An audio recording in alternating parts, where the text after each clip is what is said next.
Hello guys, আসসালামু আলাইকুম। আশা করি আপনারা সবাই ভালো আছেন। আজকে আবার নতুন একটা ভিডিও নিয়ে হাজির হলাম। আর এই দেখুন, আমি ফুলকপি ডাটা নিয়েছি। কি ভাবছেন এগুলো ফেলে দিব? না, এইগুলো দিয়ে আজকে আমি মজাদার একটা তরকারি রান্না করব। তো চলুন আগে আমরা এগুলো কেটে নিই। আমরা ফুলকপির সাইড থেকে পাতাগুলো ফেলে দিব আর এইভাবে চিকন চিকন করে কেটে নিব।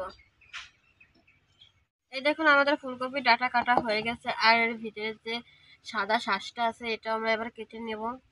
এই দেখুন, আমরা ফুলকপির ভিতরে শ্বাসটা কেটে নিয়েছি। আর এখানে আমি দুইটা আলু নিয়েছি, আলু খোসা ছাড়িয়ে কেটে দিব। আমি দুইটা আলুর খোসা ছাড়িয়ে কেটে নিয়েছি। এবার আমি এগুলো ভালো করে ধুয়ে নিব। আমি ফুলকপির ডাঁটা ধুয়ে নিয়েছি। আর এখানে কিছু ছোট পুঁটি মাছ নিয়েছি। এবার এর ভিতরে লবণ আর হলুদ মাখিয়ে নিব।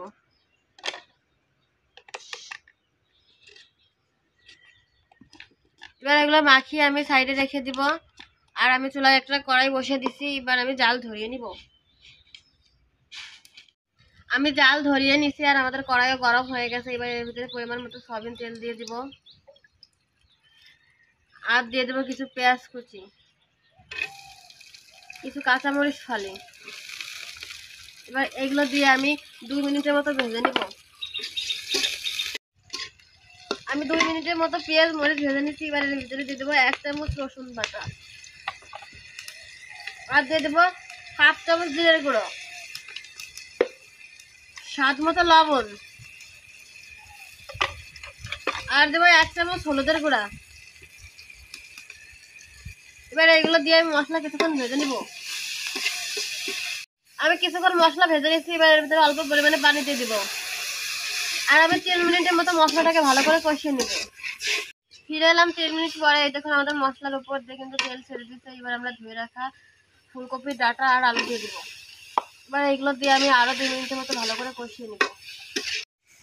আমি 2 মিনিট কষিয়ে নিয়েছি। এবার এর ভিতরে পরিমাণ মতো পানি দিয়ে দিব।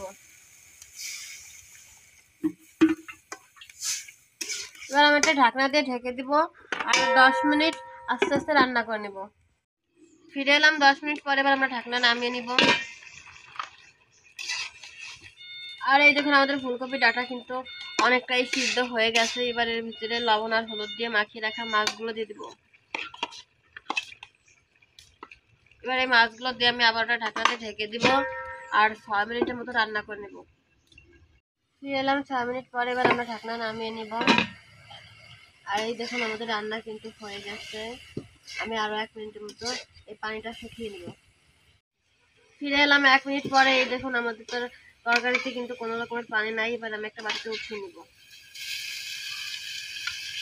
আমি একটা বাটিতে নামিয়ে নিছি। আর এই দেখুন, ফুলকপি ডাঁটা গুলো কিন্তু একদমই সবুজ রয়েছে। আর তৈরি হয়ে গেল আমাদের মজাদার ফুলকপি ডাঁটা দিয়ে ছোট পুঁটি মাছ চচ্চড়ি। আর ভিডিওটা যদি ভালো লাগে, like comment share and subscribe করুন। ভালো থাকবেন, আল্লাহ হাফেজ।